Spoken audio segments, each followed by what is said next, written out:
Hello, and welcome to the Freed Black Girl Podcast.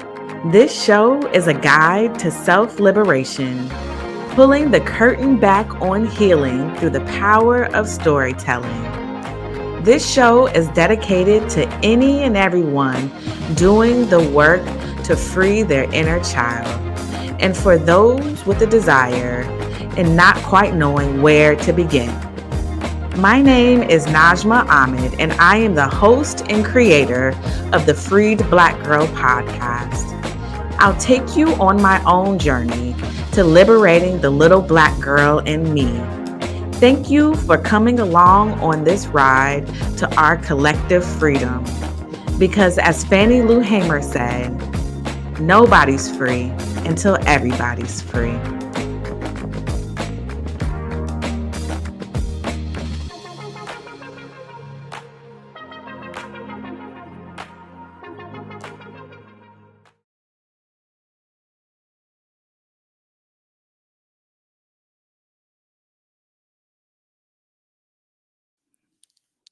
Hello, everyone. Welcome to the season 1 finale. I can't believe we're already here, but welcome to this episode entitled Freed Joy. The world didn't give it, and the world can't take it away. I really I always knew that I wanted to end the season on an episode centered around joy. And when I was first coming up with the concepts of each episode, when I thought about the joy episode, I was like, I don't even know what I'm going to want to about at that point. But I decided that I would just let the spirit move me. I would let the spirit at that time. I was like, I don't even need to figure that out. I have all these other episodes to do. And what I realized in this whole process is that as I put my intentions out, about the podcast, about what I want you all to get out of the podcast, I find that once I set those intentions, that spirit, the universe, then kind of illuminates what they want me to share with you all as I move forward because I'm still learning. And similarly to how I was talking about the past episode around my identity and sexuality, and that episode kept getting delayed and delayed. And I realized it was because there were some things that were going on in my own life that I still needed to unpack and still needed to begin some healing around. And so similarly, I feel with this episode around joy, ever since I've been on this journey, as I started to talk about in my first episode, really understanding how past traumas from childhood impact us mentally in adulthood, how when we understand somatic healing, that it really rewires our brain. The way that we process our experiences are then seen through the lens of our trauma. If we're not aware of it, if we haven't dealt with it, if we haven't started to unpack it, it's a lifelong healing journey. So it's not like will be completely healed and never have any issues ever in life. But when we are unaware of what's going on, I find as I look back, that was the kind of glass cage is what's coming to mind, is that you can see and you can experience things, but you don't even realize that you're in this cage when you have this unresolved trauma. And so I was moving through life kind of, just even. People used to say all the time, like, oh, you should be like a 911 operator because nothing made me too excitable. Nothing made me too outwardly upset or sad or mad or anything like that. I always was just very calm. And I always thought like that was one of my strongest personality traits, that I didn't show any emotion, that I didn't get too high, I didn't get too low. And so as I began healing, though, I think probably one of my first sessions with my therapist, we were just talking about, I remember like a conversation around joy. I don't remember the exact conversation, but I remember talking about it and feeling like, no, I don't even really know what joy feels like. I mean, I've been happy before, but I realized in that moment early on in my healing, like I had never really I couldn't recall a time where I felt like extreme joy, just being feeling exhilarated and feeling like I was just so happy. And there was some points in my life now that I think about back about when I got into college or things like that. When I accomplished something, my joy was always connected to my productivity. Right. And that's a realization that I had just in this moment. So, welcome to the inside of my brain.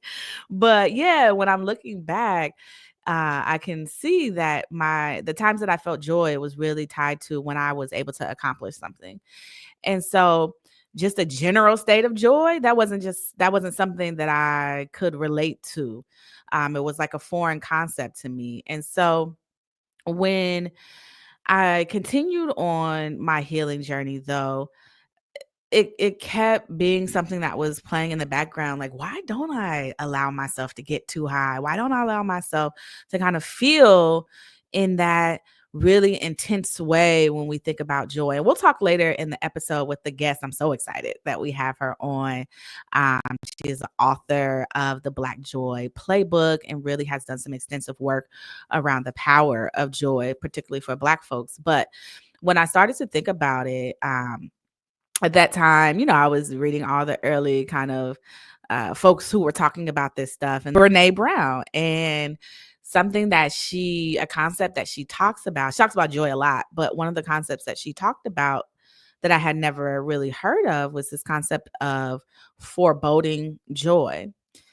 And foreboding joy is essentially how our brains keep us safe by blocking us from being disappointed, from um, allowing ourselves to really be hopeful. Our brains are like, nah, you don't want to get too high because then you got to fall pretty far. If you just stay in the middle, if things go bad, then you don't have to fall as hard. And so we'll just keep you at this kind of homeostasis, like balance point, which I now know. I was telling a friend this recently when people used to compliment me all the time on my evenness. What I now know, they were like, you were never stressed out. And that's just not true. I was extremely stressed, but my superpower is dissociation. So what looked like calm was me actually in my head. I was like on the moon or something. I was just in a different place.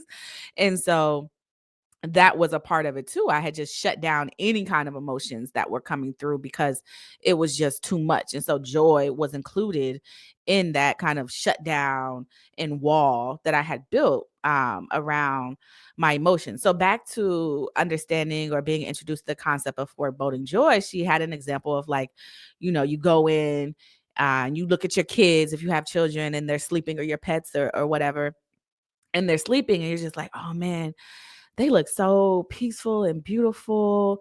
I just love them so much. And then immediately your next thought is, what if they all died in a car crash? And it's like, oh my God, like, why is that in my head? Where did that even come from?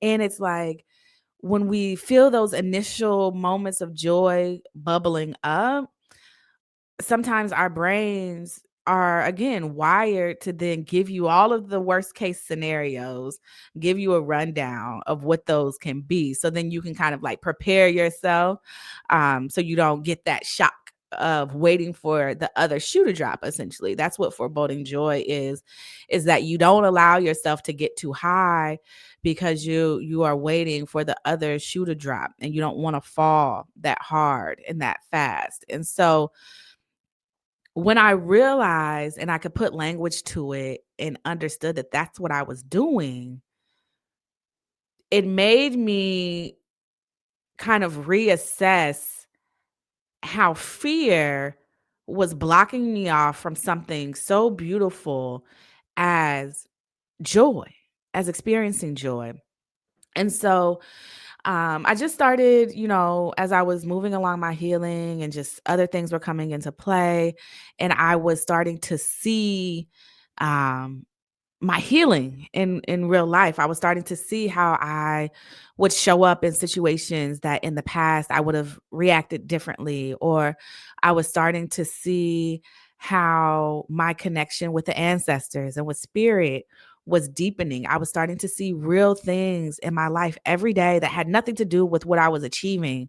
It was just me being and existing and but being more present. And so when you're more present, you're able to notice things. There's also this concept of glimmers. We talk about triggers a lot in the healing space, but something that I came across probably maybe a year or so ago, but it's probably been around a little longer than that. But this idea of glimmers are allowing yourself to be present enough to receive the gift, right? Of the everyday things that God, spirit, the universe provides to us to let us know that we're supported, that we're a part of something bigger than ourselves, that we are nature, that nature is beautiful. And so literally stopping to smell roses, like I would be on my walks and that phrase would come into my head. And I'm like, you know what? I'm gonna do that. I'm about to stop and smell these roses. I would often sometimes even think about it at first. I'm like, I know I look crazy walking down the street and touching trees, like, oh, this tree bark. How long has this tree been here? Or smelling my neighbor's flowers. But allowing myself not to care what people were thinking about me, allowing myself to be present, that in and of itself was a joy. Also glimmers when I think about cooking. I talk about that on my Instagram page a bit, but I love the stillness. I know when I'm out of balance if I'm not cooking. Because that is where I can really be present, the joy from the sound of chopping the vegetables or smelling fresh ginger. It's like aromatherapy mixed with ASMR, mixed with, the taste, the feel is just stimulating all the senses. So allowing myself when I'm cooking, even just to look at a bell pepper and be like, oh my God, I can't believe, God created this. It's so beautiful and flavorful. And it may sound like mundane and like little things, but those are joys. Those are little glimmers that make your heart sing, that make you be in awe. That was another concept that I came across, was this idea of an awe walk. And so when you're going on your walk, what are some things that make you stop and be like, oh my gosh, I was riding my bike the other day. I got an e-bike recently, and I am on a campaign to get everyone to sell their cars and get an e-bike because the joy that it has brought me, literally riding on this bike, it can go up to like 35 miles an hour, but riding on this bike and I'm just like, wee, like riding through. I won't say the name of it because I'm gonna try to get them to sponsor the podcast. I'm not giving any free promo unless you know me in real life, and then I'll tell you. But I was riding this bike and I've just been like on the trails. I came across a whole family of deer and I just gasped. Like I came around the corner and they were just sitting on the trail. And then in the backdrop, like the trees, the leaves are changing and they're red. And I'm just like, oh my gosh, just look at God, like look at nature, look at what God created. And so it was a slower process of me starting to notice the everyday things that brought me joy, that led me to a deeper understanding of what joy was, but it also led me to remove a lot of the fear around allowing myself to feel, allowing myself to get excited, to allow myself to be grateful for the world around me. And so when I also coach Black women on how to, if they're interested in leaving their jobs and starting their own businesses, as I'm an entrepreneur and I have my own consulting firm. And now I have this podcast and some other exciting things that will be coming very, very, very soon that I can't wait to tell you all about, but you just have to wait a little bit longer. Um, but in this work, when I'm coaching my clients, the first thing that I ask them when they're thinking about their niche is, what is it that brings you joy, that you're good at, that solves a problem for other people, that they will pay you for? That is essentially your niche. But what I found was, and actually I just had a conversation with a friend earlier today, and if she's listening to this, she knows who she is. Hey girl. But I was talking to her earlier and she was thinking about something similar. She's on her entrepreneurial journey. And I asked her that question, understanding what is it that brings you joy? And she's like, I get that. But the joy part is the thing that I struggle with. And I'm like, because we live in this society that is not geared towards us finding our joy, particularly as Black women, particularly in this climate of, post election, everything going on in the world, the things that we see on a daily basis does not lend itself to be living in this space of joy, to be curious about joy. A lot of what we have been conditioned to do is to survive.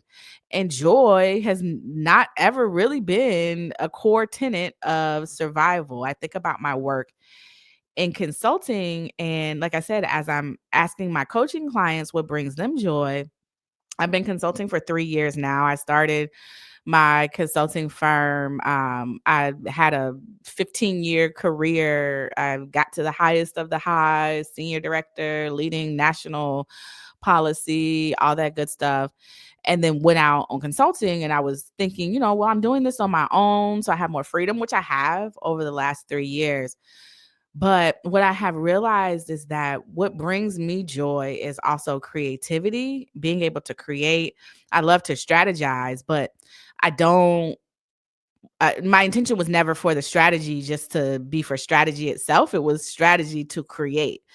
And so, what I have realized is that in my consulting work, the state of education being what it is, it makes it very difficult to see my strategy then translated by my clients into the actual creative vision that I have set forth for them. So it's kind of like if you are mixing up cake batter for this cake that is going to be delicious, the best recipe that you've ever made in your life, and you're working with a company and you mix it up and you give it to them, and they kind of just like pour the batter on the floor or they put the batter in the drawer because they can't figure out how to work together well enough to bake the cake.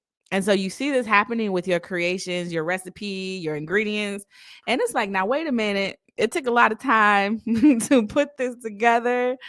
There's a lot of good stuff in that. And it becomes frustrating, right? It's like you're expending all of this brain power, but not seeing it come to fruition. And so I had to ask myself recently, as I asked my clients, if this isn't bringing you joy, why are you doing it? And it was because that's what I've been doing. That's what I've known to do. Because I got to eat because I live in Washington, D.C. and I got to pay my bills, right? But then I put myself in the position of my clients and I asked them, but isn't the point of life to be living a life that, number one, you don't have to escape from, number two, that you don't have to fragment yourself into pieces in order to live, and then also where you can be curious, and for me, where I could create. And so having this podcast has brought me an immense amount of joy that I can come and create something and immediately see the effects when I know who's listening and how it is helping people to heal. Um, Another thing that is coming again very soon that I have been able to create and put out into the world and just use a different part of my brain also brings me joy. And so I'm in this space now where I can say that I have decided that I will no longer be consulting in the way that I'm consulting now. I still have my company, but I am allowing myself to lean into the joy and lean into the things that actually make me happy, the things that actually fill me up, where I can translate the things that are in my head into creative energy that I can put out to be medicine for other people as we begin navigating this crazy time that we are entering into of uncertainty. And I could very much be afraid right now and not allow myself to actually feel the joy of the freedom to choose to do something like this, to walk away from a six-figure consulting um, company. I mean, I'm still going to have it, but to walk away from my clients, to tell them, I'm going to step away from this for a bit when I could continue on. I could continue to grow my consulting to be bigger and bigger, and I could bring on employees. And maybe in the future, I might turn back to it. But the joy and the freedom of allowing myself to experiment, to allowing myself to walk away from something and not have to feel like I'm running away and grasping on to something else, that is a deep joy that I am so grateful for, and that I want for other people to be able, especially Black women, to experience. And, when I think about the ancestors, I think they want this for us. I think that you know, they were not oftentimes allowed to feel joy, to allow themselves to explore, to allow themselves to be creative in some of these ways. And some of them were able to do it, and they want us to learn that too. Some of my favorite things to see are ancestors and elders who were civil rights leaders, especially, and to see them in moments of joy, to see Malcolm X laughing and smiling and having a good time, or to see Martin Luther King playing pool, or to see Rosa Parks doing yoga. I saw a picture recently of Mahalia Jackson just sitting by the water and reflecting. And so remembering that, yes, there is darkness. Yes, there is struggle. Yes, there is pain. But above all else, there is always joy. And we always have it available to us if we allow ourselves to let it in. And so I am so excited to dig in deeper to this conversation with our guest. She is, again, the author of the Black Joy Playbook, her most recent publication. I will jump into her introduction, tell you a little bit more about her, and then we will dive into the episode.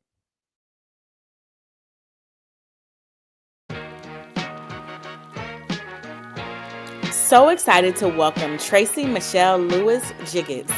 As a writer and thought leader, Tracey offers those who read her work and hear her speak an authentic experience, an opportunity to explore the intersection of culture, identity, and spirituality at the deepest levels. She is the founder of HeARTspace, a healing community created to serve those who have experienced trauma of any kind through the use of storytelling and the arts. As a writer, Tracey has published 25 books, including several collaborations with numerous high-profile authors. Calling herself a literary midwife, Tracey is a highly sought-after ghostwriter and collaborator whose work includes 2 New York Times best-selling books by Tabitha Brown, Better Not Bitter by Yusuf Salaam, Sideshow by Ricky Smiley, and many others.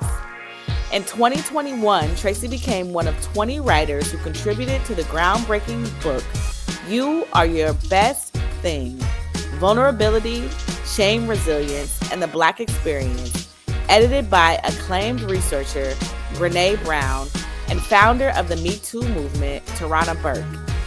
In 2022, Tracey's own critically acclaimed book, Black Joy: Stories of Resistance, Resilience, and Restoration, was published and won the 2023 NAACP Image Award for Outstanding Literary Work, Instructional, and has received rave reviews from celebrities like Kerry Washington and media outlets like Good Morning America, Essence Magazine, and USA Today. Tracey's most recent book, Then They Came for Mine: Healing the Trauma of Racial Violence, examines the source and impact of racial violence against Black people in all its forms and offers a blueprint for the way the Christian church can help facilitate the healing.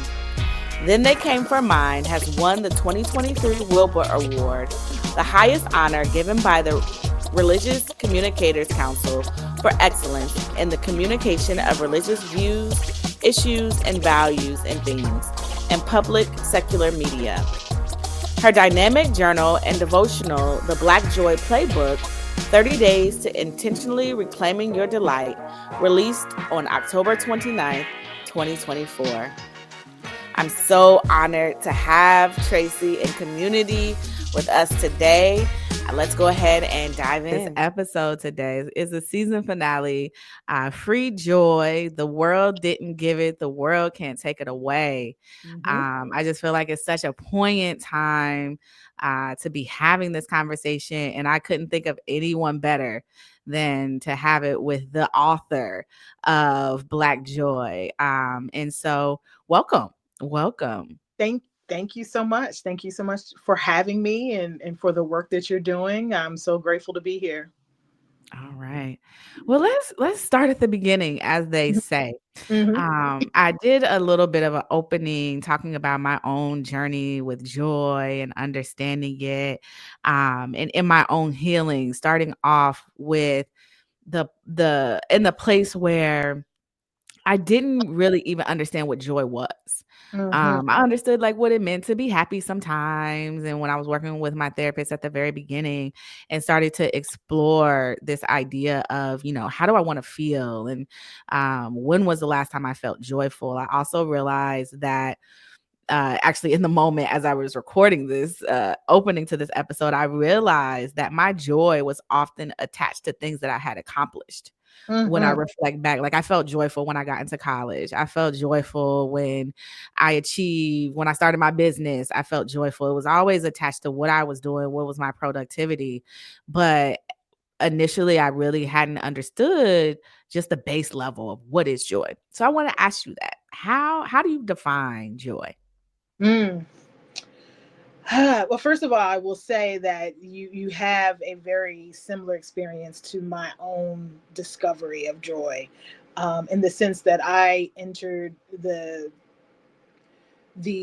journey or the conversation around joy through grief, and having a very similar conversation with my therapist where she asked me, what does joy feel like in your body? And from that point on, that began the work for me, because I was of a certain age and I couldn't locate joy. I couldn't tell her. I could tell her what rage and grief and sorrow and all those other things felt. I could access those. um, I could access those things very quickly, but I couldn't access joy in the way that I probably needed to in that moment as I was dealing with grief. When you talk about definition, I often define joy as a physiological response to pleasure. Right? I'm very a somatic person, so I'm very much connecting joy and those emotions to what happens in the body. Right? So our central nervous systems are giving us all of that good stuff, all those good dopamine, oxytocin, serotonin, all that stuff that's um, sent into our bodies as a result of this experience of pleasure that we have. However, black joy is all of that good human stuff within the context of what it means to live in this skin, Mm. right? And so I again tend to live or want people to return back to their bodies in order to really understand what joy is, so that they can recreate it, reclaim it, all unearth it, all of those things, which is the work going forward. Mhm. That's so good. So something that I was thinking about as you were speaking and what I talked about earlier in the episode when we think about joy and coming into our bodies and being connected to our nervous system. I'm so glad that you said that, and I want to dig into that a bit more. What I was saying was that it almost felt like my brain, in order to keep me safe, because I had experienced so many traumas, losing my mom when I was 13, these really deep things that serve to tell me, or it created this message in my head that if you get too high, you can get real low as Mhm. well. And so I'm gonna just stay in this middle piece. And so it was like our brains want to keep us safe, For sure. regardless of if it's really safe or not. It's playing whatever pattern in our heads that says this is safe. And so safe was, for me, was like dissociating. Like people were like, oh, you should be like a 911 operator, you're so calm. I'm like, baby, I was dissociated, I was on the moon. Like it wasn't calm, I just wasn't feeling anything. And Yeah. so can you talk a little bit about what our brains are actually doing when we are not capable of feeling kind of like these highs, or when I'm talking to friends or clients who are just like, I don't even know how to begin to understand how to allow myself to feel joy. Sure. I think one of the first things that I learned from my therapist and just from the work that I was doing, I did a lot of EMDR, eye movement and desensitization and reprocessing, which sort of allowed me a container to re-experience the traumas in my life from a standpoint of safety. And so I think one of the first things I learned is that we have these neural pathways, right, in our brain that have been ingrained that if this happens, then this happens, right? And so for me, just speaking from my experience, very similar. Safety was of the utmost priority. So I lived in a constant state of hypervigilance, right? I was always waiting for the other shoe to drop and hoping to have a solution at hand, right? So I needed to be in control. I was hypervigilant. And as a result of that, experience constant anxiety. And right, so there is no being present when you're in that state.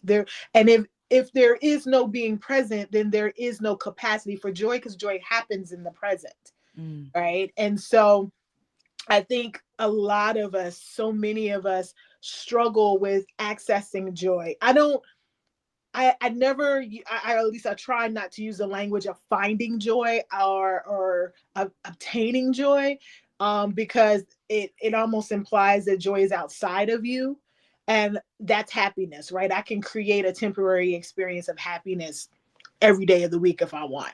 Whereas joy is this internal undercurrent that's sustaining, that sustained my ancestors in the worst of scenarios, right? And so I think those people who are saying I don't know how to give myself permission to have joy or locate joy,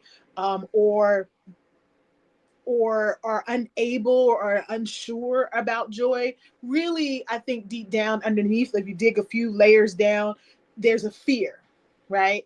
There's a fear that if I'm present enough, if I give myself permission to reclaim or access joy in this moment, that something bad is going to happen, because that's what the neural pathways in our brain has established, right? That if I go this route, if I'm too happy, or if I am too carefree and I'm not hyper vigilant, I'm not in control, then if I'm experiencing joy, then it can be snatched away from me, mm, or I will be left unprotected. And my trauma response was that I never wanted to feel unprotected because I had been unprotected before, right? And so joy felt loosey goosey. mm, mm, Joy felt like, yeah, but something bad is going to happen. And so I think the work is um, creating new neural pathways. And one of the things that my therapist helped me understand is that those neural pathways are set, mhm, right? So it's not a function of like, how can I damage them? How can I get rid of those neural pathways? I think that's sometimes when we do the work of joy, we want to say, oh, I want to get rid of that response. The reality is you want to give your brain multiple options for response, right? And so you want to create new neural pathways so that when the scenario presents itself, yeah, it could go that way because that's a pattern that's firmly ingrained in you, right? But you can also go this way, you can also go this way, you can mm, choose joy here, and you can, so you have other options for your brain to find. And then the thing that you use, the thing that you build, the thing that you feed grows the strongest, right? So if I'm feeding this neural pathway, it's going to go stronger, and this other neural pathway that has been a trauma response for so long is going to grow weaker. And I think mhm, that's how we begin to work with our bodies in order to reclaim or just be able to walk out joy. Because for me, it's a journey. There's no destination here. There's no, pinnacle of, joy that you're going to reach. It's a daily process of relearning, unlearning things so that you make room in your body for joy. Rage will still be there, grief will still be there, your traumas will still be wrapped in your memories, but joy will have more space.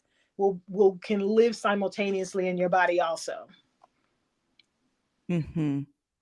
What came to my head was, it's a quote, I can't remember who it's by, but it's when people are like, "What if I fail?" And it's like, "Well, what if you fly? But you What if fly. you fly?"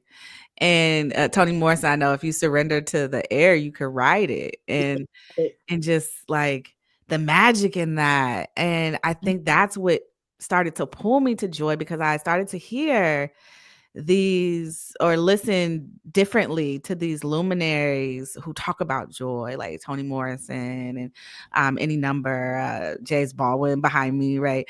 Mhm. Um, that speak about joy in this way. And I think about the things in their times that they were experiencing and why they knew that joy was so important to Yep. us as people. And you talk about these neural pathways that, yes, are formed through our own direct experiences, but our neural pathways are also influenced by things that happened lifetimes before us, that happened to our ancestors, that we inherit, that impact our DNA, that impact our capacity to hold our own joy and to recognize our joy and to tap into that.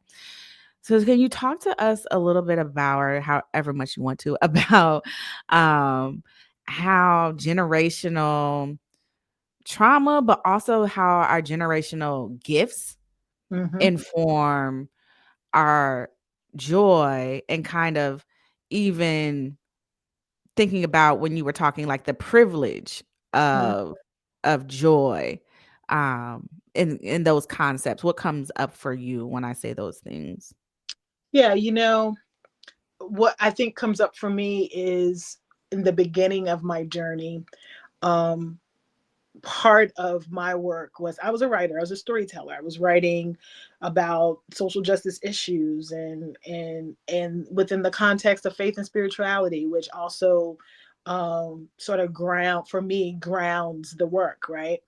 And I think I had to think about, well, clearly black joy is not new. We have the language of it now, but it's not a new concept, right? My ancestors knew joy, right? And they knew joy within a particular context. And so yes, generational trauma exists. Epigenetics says that there are things that are passed down in our bloodline, around fear and resilience and the way that we respond to things. I can even look at myself, almost 50 years old, but there are things that are very clearly connected to my mother and my mother's mother and my mother's mother, in terms of the way that I seemingly and subconsciously or unconsciously respond to certain things that I don't feel connected to in my real life, but somehow has been passed down to me. But what I always say is that in the same way that those things, the traumatic and the pain and the really what I call survival mechanisms, because that's what they are. They were modes of survival for people, right? That are passed down generations, the way that we kept living. And those things were given to me, and some don't serve me very well.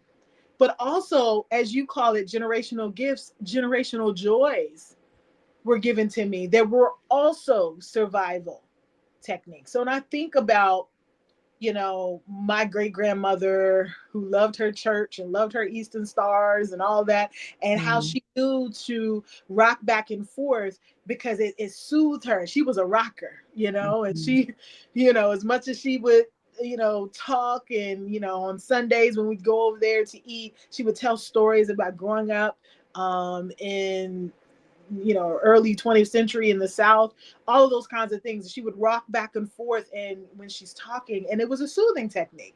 She didn't have mhm, the language of bilateral stimulation and mhm, EMDR. She didn't have the language of that, but she understood that there was something that there was a calm that was created in her body right then. And and it was always usually connected to joy. So if she was in church, she was singing. If when she dancing, walking back and forth, when she's storytelling, when she's being the griot of our family and telling those stories, she would rock, right? And so there was a link there. And so I find that I rock.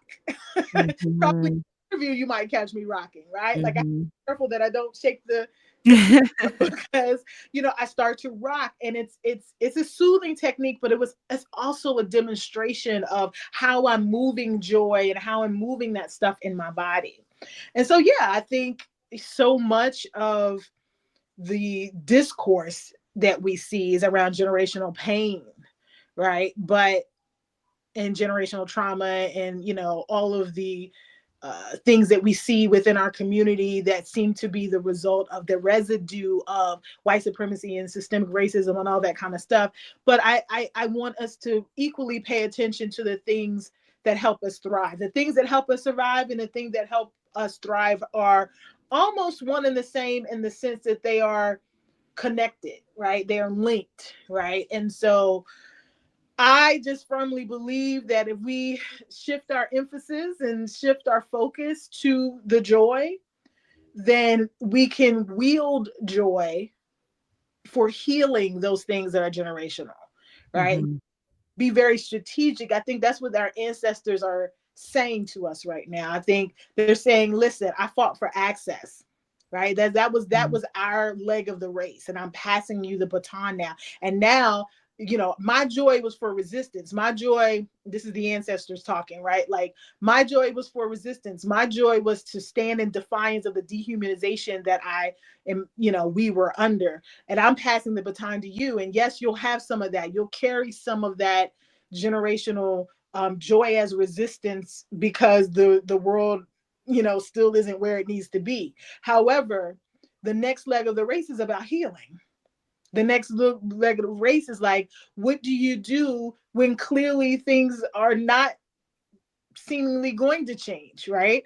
Or your hope is dying that this world is going to become what it's supposed to be. How do we heal in the midst of? And that's where joy stands in. So this election, when a lot of people or upset or confused or enraged, um the reality is, yes, yes, yes, all of that. And how do we wield our joy, our rest, our peace, all of those things as a way to heal us, so that we can continue to do the other stuff, right? So Mhm. that we continue to act. I think that's the work. It is. It is. And that's literally, I started this podcast, the first episode, talking about that I was starting this podcast because I was getting the message from the ancestors, I know now, that we needed to heal, because I have a clip and it was like, because so many things are about to start coming at us that are going to serve to knock us off of our foundation, and it will happen. So this is not going to stop it, right? Your healing is not going to stop those things from coming in. It's not going to stop those things from impacting you. But the work is, how quickly can you rebound back to center? And you may need to take some time, and that's okay. But can you then become grounded enough that it doesn't suck you in to the spiral? Yeah. It doesn't pull you down with it, right? That you are able to, when we think about awakening, and you think, I've been reading a lot about like Buddhist principles and things like that, and that the point is not that there will be no chaos. Mm-hmm. It's, can you remain whole in the Mm, chaos? Can you stay who you are yeah. while everything, what was that? Oh, I don't want to quote him because he's racist, but it's like, when everyone around you is losing your head, can you keep your head Mm-hmm. in those moments? And so I think it's very clear that Yeah. this is by design. We're all about the woo woo on this podcast, but I feel like there's no way that you're hearing the same things that I'm hearing, that Mm-hmm. when I'm working with my coaching clients, that they're all saying the same things that I'm running into people on my Uber, right? We're saying very similar things. And so, yes, we talk about the ancestral traumas and things like that, but there is such a depth of gifts and tools. I was posting the other day after the election, and I said, remember the teachers, remember our teachers. They left us literal roadmaps to survival, to ourselves, to community. I've been reading a lot of Audre Lorde lately, just these names that are just coming up. And this was before the election. But since we've started to talk about the election, it's kind of odd. I feel like I'm having almost this out of body experience where I am aware of what's happening right in the world. I used to watch the news all the time. I used to be like all into like politics and things like that. But after the last election, probably like the last 3 or 4 years, I'm like, I can't deal with this. So in this election, understanding, like you said, yes, this is stressful isn't even the word. It is, we are in a space now where everything that we have known has the potential of being flipped upside down on its head. Yeah. Everything that we've known this country to be, we know that people who are closest to the pain already are going to be experiencing it even more acutely. We know all of these things are happening, but I also am still in this place of joy in my life. And so it's like this dichotomy that is occurring, that I can see these things that are happening externally, but I also am finding joy in the morning after the election. I was on a Google Meet call with a bunch of Black women, just like, hey sis, how you doing? Yeah. Just checking on each other. I'm starting to see these communities forming. I'm starting to see us being like, okay, all right, okay, I see. We see what Yeah. this is. And now it's time to build. It's time to care for each other. It's time to build community. It's time for collective liberation. It's time for collective healing. So as much as, yes, there's that fear in this unknown, I'm also telling myself like, don't come back over here, because I'm like, oh, what could happen in April? And Mhm. Yeah. I- I don't know, but I know what's happening on today, right? And so I say all that to say, for the people who are still struggling with and still in that space of that fear, let's talk more about how you can actually navigate. What are the tangible ways that we can navigate the real fear mhm. that is existing right now, but with the real need to be able to provide these spaces where we can cultivate this joy or recognize the joy inside? Yeah. I think one of the best things that could have happened that is happening is exactly what you mentioned, which is the turning inward, right? I think that um, so many times in political spaces, there is this external focus. We have to get people to do what we need them to do. And for very good reason, right? To protect the, strategically marginalized, to protect rights, to, but one of the things that I came to several years ago was that we cannot legislate hearts, right? And we should and can do all of that work around changing policy and laws. But what we're about to figure out, I think, is that even in that work, um, the shift that really has to happen at the spirit level, at the level of spirit, is not quite our work to do. And so what happens in these moments where we are experiencing extreme fear, and also uncertainty, is that the turning inward, and when I say inward, I mean at the individual level, turning inward, um, to get still and to get silent. Um, I identify as a Christian, but I am a mystic in a lot of ways, in that I ascribe to a contemplative, stillness, mindfulness kind of practice. which of course borrows from other faith traditions. And one of the things that is important to me is like, how individually, how do I get still enough to hear? Right? To hear what the next move is. And so if I'm in the noise, if I'm frantic, if I'm screaming and I'm like, oh my God, oh no, we need me to do this, and this, and I'm in what white supremacist culture teaches me, which is productivity mode and action mode, movement mode constantly, then I'm not getting still enough to actually hear what the best move for me and mine should be. That's individually. But what's also happening, as you mentioned, is a move inward collectively, right? Like, how do we shore up our community?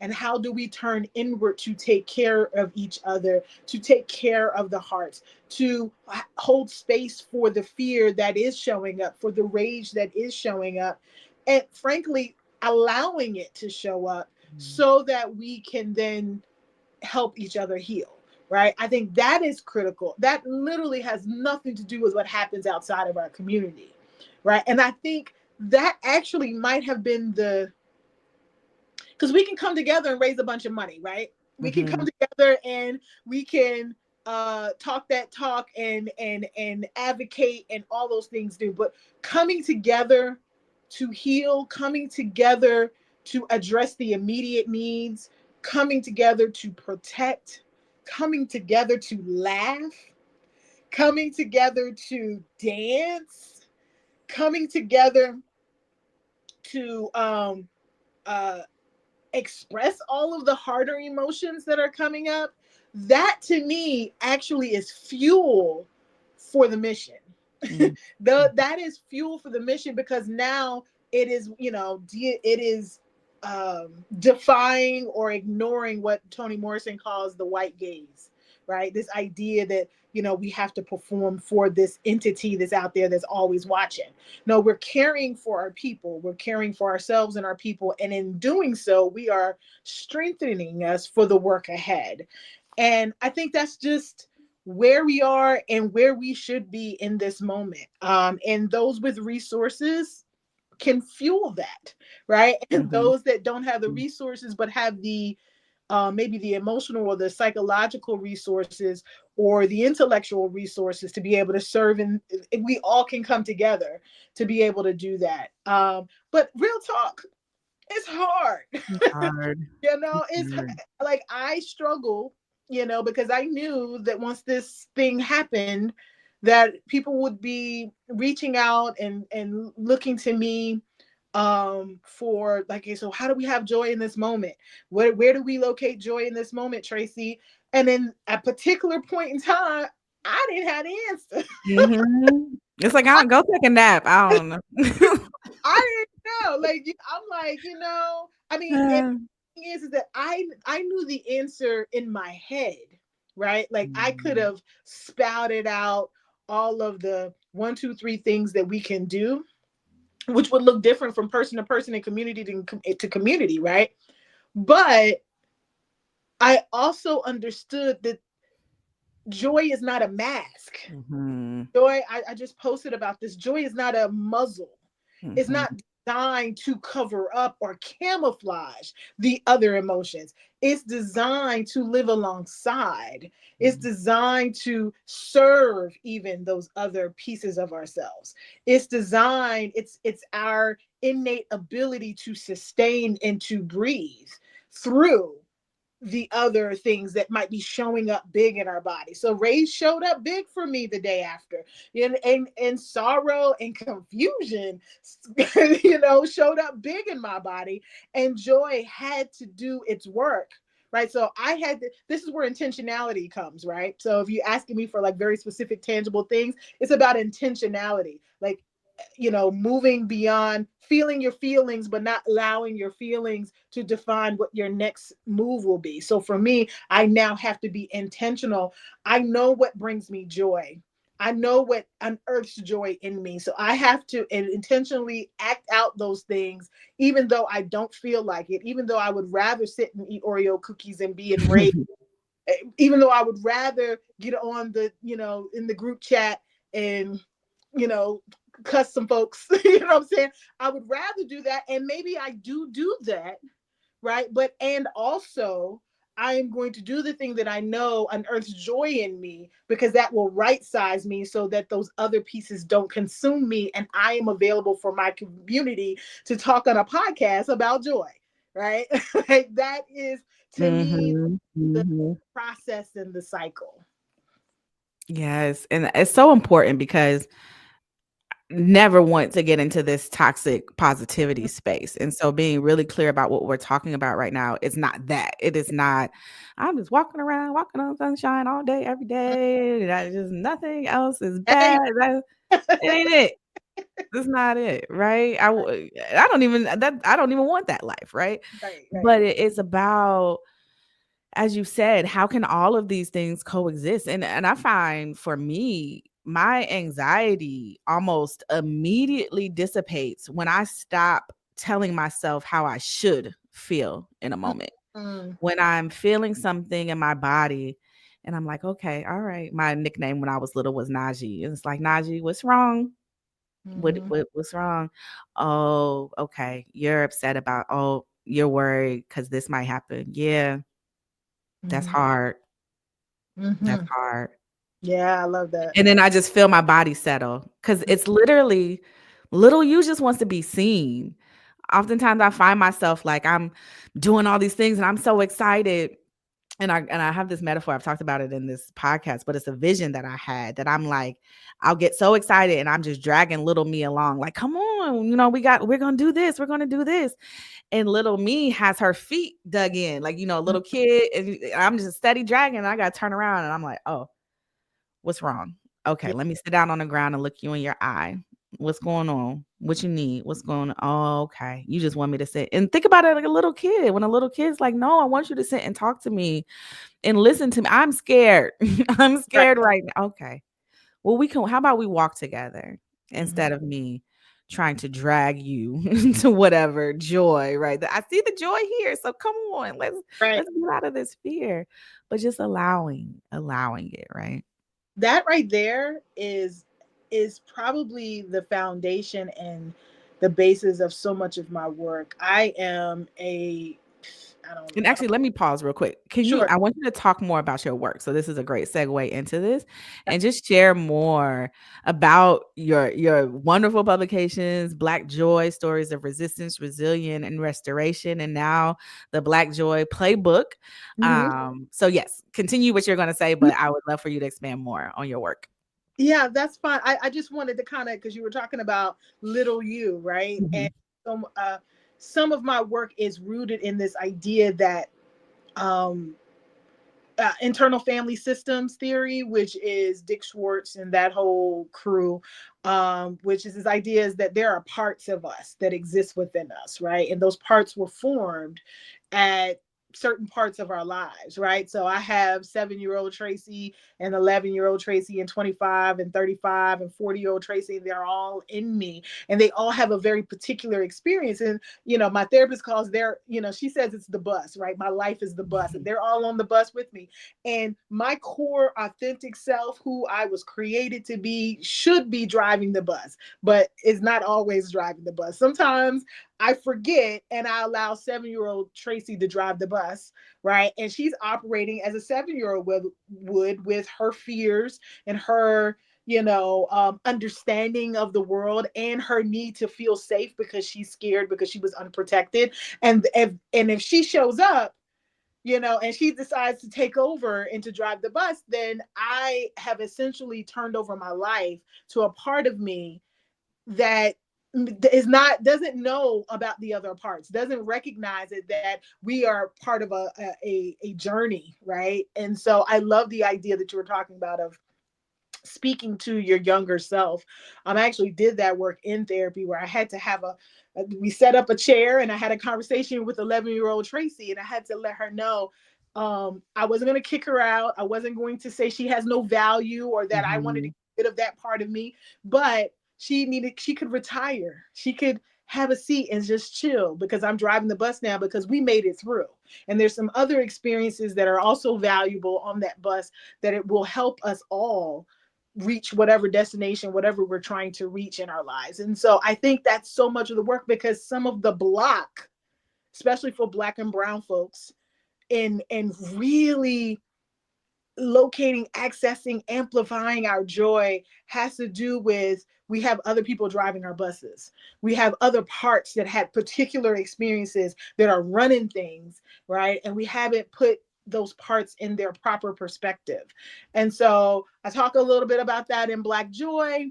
I talk that, I help people navigate that in the Black Joy Playbook. The Black Joy Playbook is really, I wrote Black Joy, this collective of personal essays, and a lot of folks were like, it's wonderful, it's great. I love you tell your story. I see the point in accessing our particular joy and our brand of joy. Even though it's not monolithic, we know it when we see it, Black joy, all of that. But I don't know how to do that for myself. And so Black Joy Playbook came about because I wanted to create an opportunity for people to create their own playbooks. This idea that you can walk through this journal for 30 days and begin the work, right, of creating your joy list, figuring out what joy feels like in your body, accessing your breath, identify what makes you laugh, what makes you everyday moments that are fulfilling for you and that really deeply connect to your joy, and having that in a playbook that you can use and access as you begin to have more joy in your life. So that's where the playbook came from. It was sort of born of this need to provide the tangible opportunity for creating tangible, um, I don't know, like routes to Mhm. way for folks. Mhm. It's so important, the curiosity of it Mm-hmm. all, being curious about yourself, like, "Do I like this? Who told me I like this? That I don't wanna do this. I don't like it. Why am I still doing this?" I was talking earlier in the episode about deciding I don't wanna consult anymore. I've been doing it, I'm very good at it, they want me to keep doing it, but I'm like, it's not bringing me joy. This is, like, where my creative ideas go to die. I'm, like, consulting with, education agencies, and right now just education is just in such shambles. And so really getting curious with myself, like, well, what do you love, what is actually filling you up when you feel joy in your body? And I was like, it is helping people heal, it is sharing stories of how we can really come at this collective liberation. That's what brings me joy. And so that's why I'm doing this, right? But something else that you said when you talked about, because I'm always about the tangibles, but when you talk about when you sat down and you did that activity, something that I did that has really helped me, my therapist had me put up pictures of myself at different ages. So I'm like looking across the room. There's a picture of me when I was in college. On my desk, I have a picture next to my bed. I was like 13. It's actually the day of my mother's funeral. I have another picture from when I'm in high school, and I like look at the pictures. I look at my eyes, and I'm like, what was she going through in that moment? What was she feeling?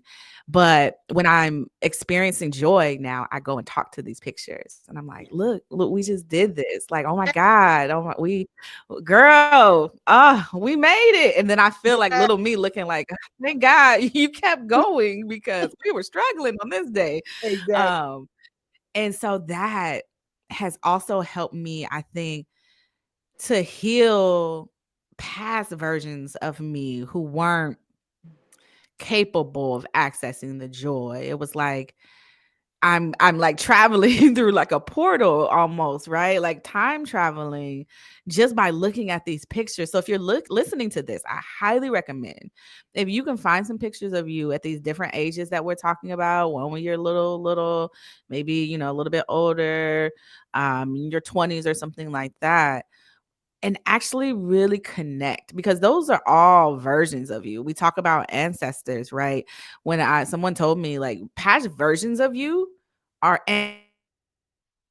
Mm. ancestors of yourself. If you think about it, right? If we're moving through life and each life stage we die, right? To be reborn in this new time, we don't often honor the ancestors in ourselves, the past versions of us. And so that has been really transformative when I think about it as it relates to accessing the joy that is already within. That curiosity um, is everything. And I say that in the sense that the curiosity will build the courage that you will need for whatever wherever you land as a result of your curiosity, right? So if you're curious um about, you mentioned like, I want to leave this particular field and I want to explore something that brings me more joy, and you're willing to be curious about that, as opposed to like shutting it down and saying no, I can't because I need a steady paycheck, or I need this or whatever the reasons happens to be. What may happen, and this is the same thing with like putting your pictures of your these different versions of yourself, what may happen is the curiosity or the willingness to go and have that conversation with 5-year-old Tracey or whatever, um, will build courage once you have to sit and listen to what she has to say. Mhm. For me, what I thought was that I would be able to sit and have a conversation with 11-year-old Tracey. And yeah, I would say, we made it. We good, girl. Did you see I did XYZ? I accomplished this, that, and the other. But before I could get there, I had to have courage to sit and listen to her and her heart and her pain and her things that she was fearful about, because I had to listen so that I can then respond to her. And so I think curiosity builds courage, and courage actually will be the thing that you will need to push past or to access joy or do whatever the next thing that you're trying to do is. Yes, the courage came from sitting with myself, listening when I look at the eyes and listening to what was happening and what I was experiencing, even apologizing to little me. I'm gonna get Mm, emotional, but even apologizing, like, I'm sorry that you had to experience that, but I have you now. That's where the courage came from, right? Because it was like, I got us. You didn't have an adult that was protecting you in the ways that you should. And part of it is, you know, as tumultuous as my childhood was, a lot of my delusion has also served me in that way because I didn't have people telling me what I could or couldn't do in the sense of like my education journey. It was kind of like, all right, well, if you getting straight A's, do what you do, right? It was kind of just left to me to be like, okay, well, what do I want to do? What do I want to explore? I was always the expert in my life in that way, in that instance. And so I've not ever really had a problem with being like, oh, I want to go try this out. Let me go see what I can do. But now doing it in an intentional way because the fear was still there, right? And it was causing other things to manifest. And so now being able to say, I have us, and reminding, it's a constant reminder. It's not like a one-time thing. yeah. It is when those feelings are still coming up and being like, okay, I understand, but I got us, right? Like I have us. And Black women, historically, we don't, and men too, but we have not historically had the luxury of being curious, of just trying stuff, right? Like white men can fail up. They can Yes. try, and then somebody give them another $1,000,000 to set that on fire too. Yes. We haven't historically had that luxury of just being like, what do I want to do today? Like, Yeah, you know what I mean? So absolutely. there's power in that. There's freedom in Yeah. that. But then it's also, if you're finding trouble or that you're having trouble with finding that courage, also start to ask yourself, where is that coming from? Is it because the messages that you were sent that said this is frivolous? We don't have time to be out here being Right. curious. You need to decide the rest of your life right now. Right. And it's going to be in this box. You're going to be a doctor, a lawyer, or whatever, right? Right. And understanding, like, oh, okay, these are the messages that were sent to me about curiosity. But now I have a choice. Now Right. that I'm aware, I have the choice that I can move past that conditioning. And it's not that easy, right? You go to Yeah. therapy, find a somatic therapist, as I've said in every single episode, to help. But that is like the action of the building of the courage, is to understand where the fear came from, to meet yourself, to kind of untag because we get frozen at these stages in our trauma. So like freeze tag yourself to be like, all right, girl, I got us. Come on, let's go. And be mindful of not dragging yourself along because it's going to be places where you got to stop and get some water and Yeah. stretch and look at the scenery, right? Mhm. And enjoy the journey too. So Absolutely. I could talk to you all day, but I wanted to ask what question? I usually ask my guests one of two questions, but you talked about your ancestor already who kind of informed this work. So you can talk more about that, but I also would love if you could say what is one thing that little you is proud of yourself for right now? Mm, I was trying to get through this without weeping. Mm. Ah. um,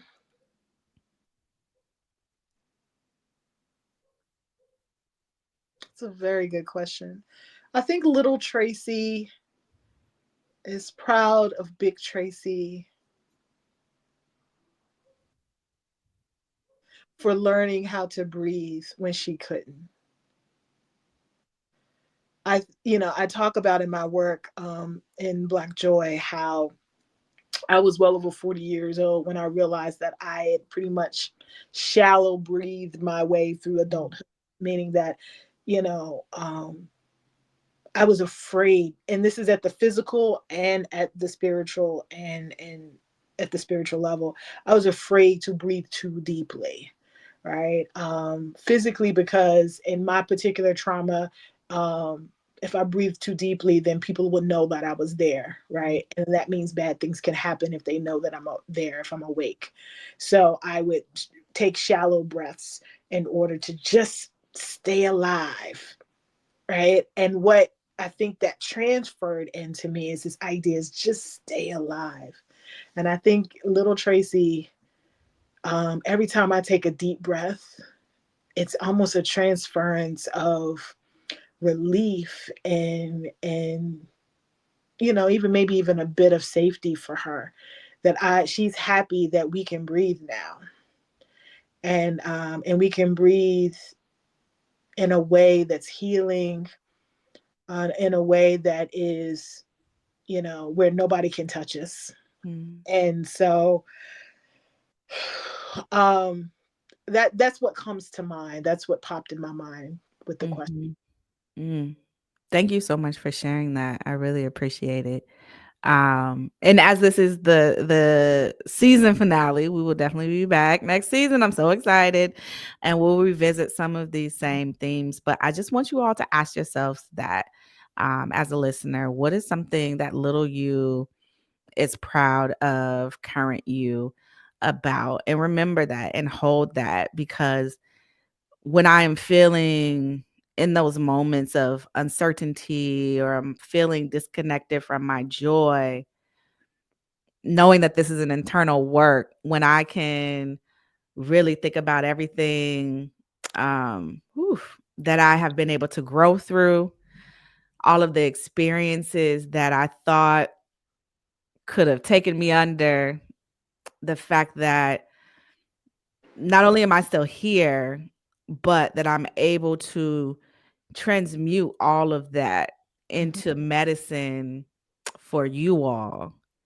is something that little me will eternally be proud of. I never do anything else again in my life. The fact that I just put out these seasons telling all my business when 4 months ago I didn't even listen to podcasts, Oh and wow. that this has just my obedience and surrender has opened up a whole new world for me, but also my intention is to open up a community for all of us as we are moving into these uncertain times that we are all we got, we are all that we need, and being very clear in that we are powerful beyond imagination, and any part that I can play in reminding us all of our collective power, of reminding us of who we've come from, reminding us of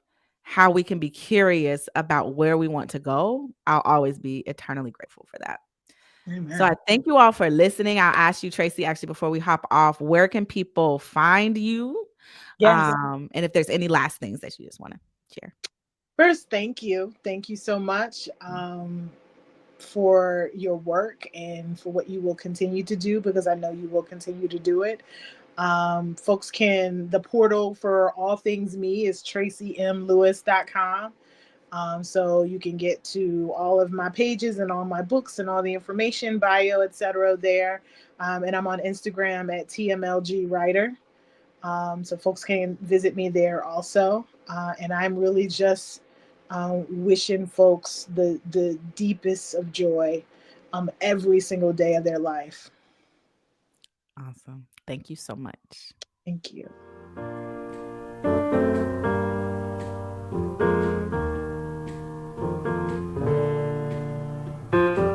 Thank you for listening to this episode of the Freed Black Girl Podcast.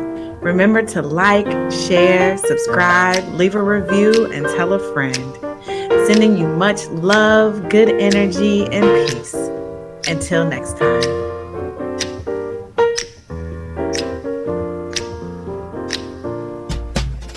I wish I knew how it would feel to be free. I wish I could break all the chains holding me. I wish I could say all the things that I should say. Say them loud, say them clear, for the whole round world to hear. I wish I could share all the love that's in my heart